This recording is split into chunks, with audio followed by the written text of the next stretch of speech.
provinsi, karena ini di Gorontalo ini kan penduduk kitanya 1.200.000. Ini tren bagus kan, ini jadi menarik. Apalagi berhubungan dengan pilkada 2024, mau pilpres, mau angkat pilkada segala macam. Ini orang mengait-ngaitkan.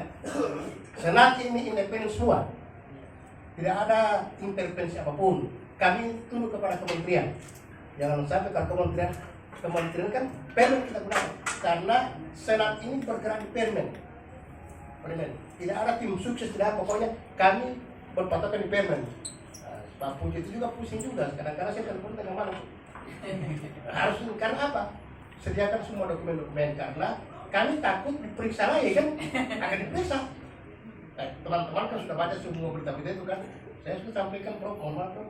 Saya juga kami bilang, Prof, PMI juga tidak mau juga berurusan dengan periksa-periksa kan, karena pokoknya salah. Pokoknya penyampaian visi misi, pokoknya bakal calon 4 yang menyampaikan 3, tidak boleh kan? Karena 4 menyampaikan visinya itu, mohon maaf ini, Prof, bahkan saya itu membuat edaran, tidak boleh anggota keluar daerah dari tanggal 20 sampai 25. Kalau ada yang berani, saya sampaikan, buat pernyataan tertulis bahwa tidak bersedia lagi mengikuti tahapan pemilihan rektor. Saya buat begitu, Prof, supaya begitu ini pernyataan. Saya begitu, dan ada edaran itu saya buat, tidak boleh keluar daerah dari tanggal 20 sampai 25. Alhamdulillah semua senat tadi, Prof, kecuali yang naik haji yang belum. Naik haji sudah ada berangkat tadi yang sampai tadi, sudah ada yang tadi Ibu Rahmatnya sudah ada, yang lain itu lagi orang nanti besok sampai di Gorontalo. Sehingga itu dari 66 dia akan memberikan suara. Saya kira begitu, teman-teman. Ada terakhir ya, karena Prof Cici ini berangkat 1:30 dari Jakarta, 1:30 malam. Belum tidur sampai sekarang, silakan. Perkenalkan, nama saya Ali dari Media Pojok 6. Ya. Karena tadi untuk Ketua Senat dan Ibu sudah ditanyakan, saya ingin bertanya kepada panitia. Ya, karena dari tadi panitia belum ditanya. Ya. Jadi untuk Pak Ketua Panitia, saya mau tanya terkait dengan cara panitia mensupport penjaringan dan pemilihan rektor ini bagaimana? Terima kasih. Silakan Pak Putri. Prof, izin terakhir, Prof. Dari TPRI, saya Taufik Samuel. Ada pendapat atau pandangan pada proses pemilihan rektor nanti dan 3 calon nanti siapapun dia, suara dari Senat tidak akan terlalu mendongkrak signifikan karena kemudian mayoritas suara dari kementerian tertuju pada 1 orang. Gimana pendapat itu? Terima kasih. Kan ketua panitia supaya administrasi yang terakhir saya kan. Terima kasih Prof Cici dari yang mewakili kementerian dari Prof Faru Ketua Senat dan Prof Beni Sekretaris Senat. Terima kasih kepada seluruh teman-teman media yang hadir pada siang hari ini, yang nantinya sore hari kita akan ketemu lagi di tempat ini untuk publikasi atau konferensi terkait dengan hasil penyaringan suara.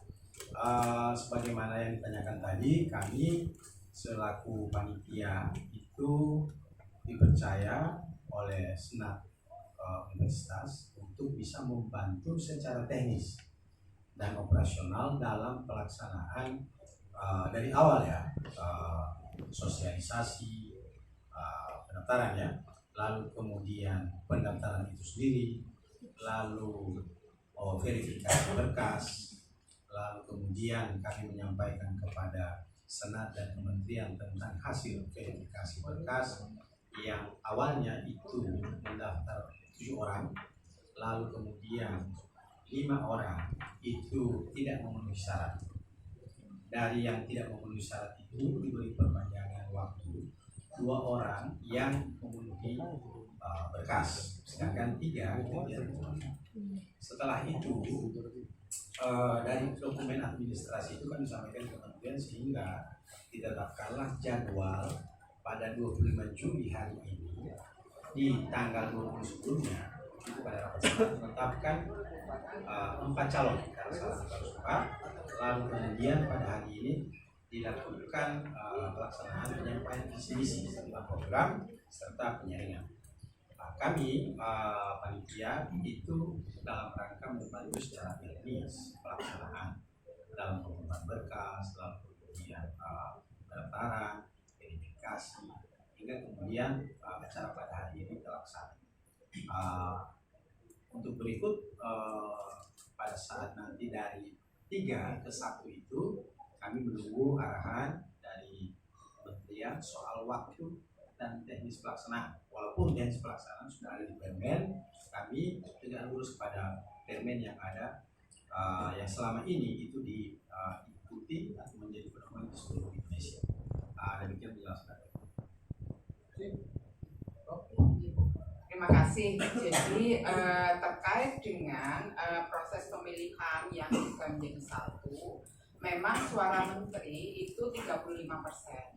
35% itu kan berarti sepertiga dari total suara, sehingga masih ada peran dari anggota senat secara keseluruhan yang sebesar 65%. Jadi sebenarnya 65% itu kan juga lebih dominan daripada suara menteri. Nah, terkait dengan suara menteri itu diberikan kewenangan baik oleh Permen maupun undang-undang, ya Undang-Undang 4, PP 4, Peraturan Pemerintah Nomor 4 tahun 2014, untuk kemudian suaranya itu diberikan pada pemilihan rektor.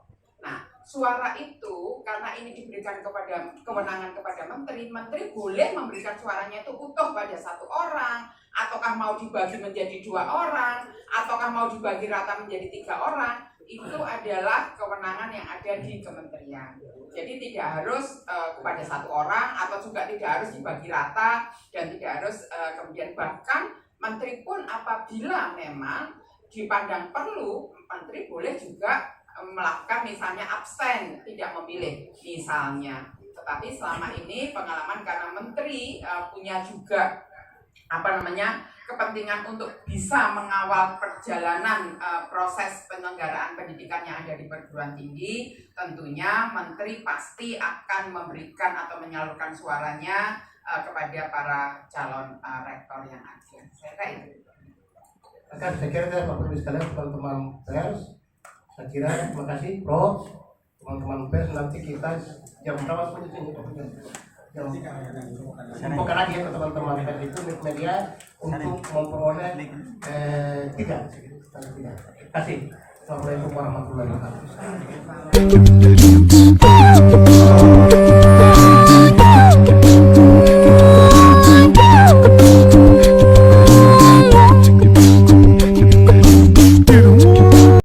Pimpinan Asosiasi Media dan seluruh jurnalis yang hadir pada konferensi pers pada sore hari ini.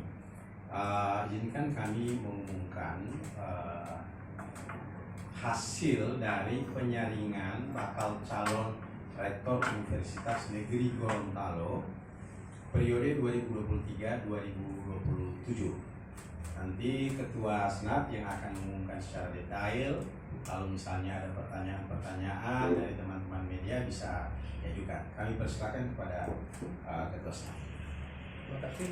Terima kasih. Assalamualaikum warahmatullahi wabarakatuh. Pak Pimpinan Panitia, teman-teman media, syukur alhamdulillah pada sore hari ini kita telah melakukan tahapan pemilihan rektor, yaitu sudah mulai tahapan penyaringan, sekarang sudah mulai calon rektor. Kalau yang tadi pada saat penyampaian visi misi itu masih bunyinya siapa akan calon rektor. Sekarang sudah ada 3 calon rektor Universitas Negeri Gorontalo periode 2023-2027. Dalam persiapan ini syukur alhamdulillah bahwa dari 4 bakal calon itu masing-masing Pak Edward itu memperoleh 60 suara, terus Pak Rafli memperoleh 3 suara, Pak Sardi 2 suara, dan Ibu Eni 1 suara. Karena berdasarkan peraturan senat itu kita mengambil 3 dari bakal calon, sehingga yang akan kita ajukan ke menteri itu adalah 3. Pertama Pak Edward Rolo, yang kedua Pak Rafli Nelo, dan yang ketiga Pak Sardi. Nah, ini akan kita ajukan ke pihak kementerian.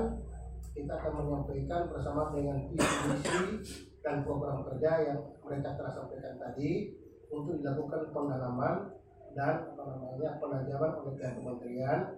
karena sebagaimana tadi sampaikan Ibu Siti itu di Permenristek itu bahwa kementerian itu punya kewenangan 30%. 35% itu sekitar 36 sampai 37 suara mereka kementerian. Karena senat itu hanya memberikan pertimbangan. Nantinya insya Allah dalam waktu yang tidak terlalu lama, karena jabatan rektor periode 2019-2023 sampai 26 September, sehingga sebelum 26 September itu kita sudah ada. Insya Allah 26 September itu akan ada rektor baru. Rektor baru entah Pak Edward, entah kan saya tidak tahu kan, karena nanti dipilih lagi rektor baru kan dari periode ini kan Pak Edward itu periode 2019-2023. Sekarang periode 2023-2027. Kami sebagai senat itu pada saat nanti ini insya Allah mungkin minggu depan ya, kita akan tentu nanti Pak Pungki dan teman-teman Kota Jakarta melapor ke pihak kementerian kapan waktu mereka itu sudah bunyinya sudah pemilihan. Pada pemilihan itu sudah merujuk pada satu, dan di situ sudah ada suara menteri, tidak lagi penyampaian visi misi, sudah ada menteri. Biasanya menteri itu akan mengirim, biasanya solo satu yang akan dikirim ke kita untuk melakukan sama-sama memilih pemilihan suara untuk dari 3 ke 1. Ya mudah-mudahan ya kita kan tidak tahu seperti disampaikan Presiden bahwa kewenangan menteri kan 30% itu kan, kita tidak tahu mengenai kemana suara. Kami sebagai senat itu sudah melakukan pertimbangan tadi kan, ini 60 itu suara dan 3 dan 2. Berarti jumlah senat itu ada 66 orang. Sebetulnya senat kita itu 68 orang, hanya naik haji itu 3 orang. Yang tadi itu Pak Ibu Rahmati itu sudah berangkat, sudah sampai tadi, maka beliau itu yang 2 orang itu masih tidak tahu sudah sampai di Gorontalo atau masih Makassar, karena di peraturan senat kita itu adalah tidak boleh lagi memilih secara online. Memang sekarang ada pertanyaan, kamu boleh memilih online kan? Ini karena di peraturan itu adalah memilih langsung, memberikan suara langsung. Sehingga walaupun mereka punya hak, tapi karena mereka tidak datang untuk memilih, sehingga itu yang kami di kewenangan memilih itu adalah memberikan pertimbangan itu adalah yang datang langsung. Jadi 66 itu hanya 2 hari.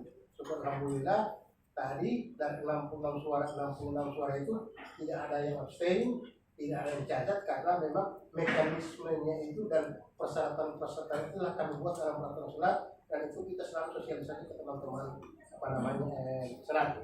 Nah, syukurlah mereka sudah memberikan pertimbangan tadi. Saya kira ada bahwa begitu melihatnya, saya bersyukur bahwa memang saya sudah 2 kali memimpin rektor periode 2019-2023 sebagai ketua senatnya. Ini 2023 saya ketua senat, dan memang saya sudah rasakan ini saya agak wrong ya, mungkin karena memang tidak terlalu banyak riak-riak. Kalau kemarin itu memang mau bilang apa ya, terlalu banyak riak-riak yang itulah biasa dalam demokrasi kan. Tapi sekarang ini tetap kita tundukkan pada tunjukkan bahwa ini proses demokrasi kita. Anda disampaikan tadi bahwa saya tidak mentang saya kalau pemain tidak boleh masuk, tidak boleh masuk kan, karena itu adalah regulasi yang kita lakukan kan. Bukan karena ini, karena ternyata kenapa ditutupi kan? Karena di kami itu menjalankan permen. Di permen itu pemberian pertimbangan tertulis. Di penyampaian visi misi itu juga hanya kewenangan itu hanya Kementerian Senat. Kira itu ya. Kalau ada yang perlu ditanyakan silakan, kita akan lakukan diskusi. Insya Allah saya masih tetap bermohon pada teman-teman di media ini untuk selalu memberikan kontrol, selalu memberikan monitor dan memberikan kontrol terhadap tahapan lagi, maksudnya tahapan lagi, yaitu pada saat pemberian suara pemilihan dari 3 ke 1. 3 ke 1 itu memang sudah rektor kan, karena sudah itu akan mudah-mudahan 26 September berakhir periode 2000 rektor periode 2023-2020. Oke, saya kira itu ya. Dari Kementerian kan?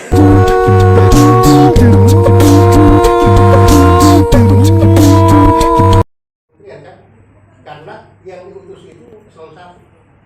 Bisa dibilang eselon 1 kan?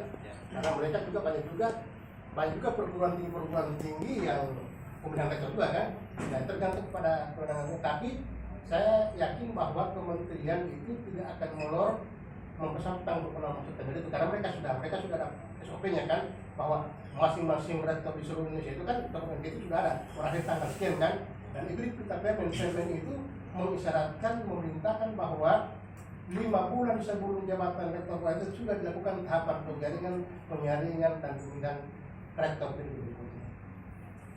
Oke? Kapan diajukan ke kementerian, Pak? Ya? Kapan diajukan ke kementerian soal Secepatnya. Nah, kita kan masih tinggal dokumen-dokumen sekarang. Sudah ada dokumen yang akan berangkat panitia dengan senatnya, dan saya Pak Pundi akan menyarankan kita akan mengirim 2 orang wakil senat untuk para kementerian supaya di sana kan mereka bisa sampaikan proses ini kan, walaupun tadi ini tim kementerian juga. Oke? Untuk pemilihan satu nama rektor ini saya dipilih di kementerian senat atau kementerian ke sini, Pak? Kementerian ke sini, karena senat ada. Jadi ketika menteri datang itu, kalau suara mereka 36 pun ya. Iya. 36 itu mereka 36 suara menteri ya. Jadi 30 kartu itu yang kita kasih ke kementerian. 36 kartu suara ke kementerian, 36 yang mereka pilih. Nah itu sebenarnya bisa terjadi kan, misalnya disebar ke keluar, misalnya abstain kan, bisa ke presiden. Karena itu senat tidak punya kewenangan, itu sudah ranah kementerian kan, karena kita menjalankan kewenangan. Oke? Lagi? Pas. Oke, saya kira sebagai ketua senat partai ya, saya mengucapkan terima kasih kepada teman-teman media ini yang telah melakukan komunikasi kita, dan ini jadi mundur walaupun ada pertanyaan kita bahwa kenapa kok media nasional. Saya pikiran saya sekarang ini tidak ada lagi media nasional dengan media lokal. Media hari terbit sudah orang nasional baca. Begitu Anda kasih berita, teman-teman kami di grup pasca itu dari 18 perguruan tinggi yang bagus, berarti saya mengambil kesimpulan media lokal itu menasional ya kan. Sekarang ini tidak ada batas lagi kan, online kan, kecuali kalau offline nah itu boleh kan. Saya kok kadang-kadang juga Pak Kunjung ketawa-ketawa juga orang punya pemahaman kenapa anak media nasional. Iya, mereka tidak tahu begitu hari ini sudah satu menit kemudian sudah muncul berita di mana-mana kan, berarti sudah menasional. Meragukan media lokal itu saya kira itu kan. Pak, satu terakhir Pak. Ya. Ini kan dari pemilihan senat tadi kan Pak kedua itu 60 ya. Terus diikuti oleh calon lainnya. Sementara yang menteri ini 35 suara yang menentukan. Tidak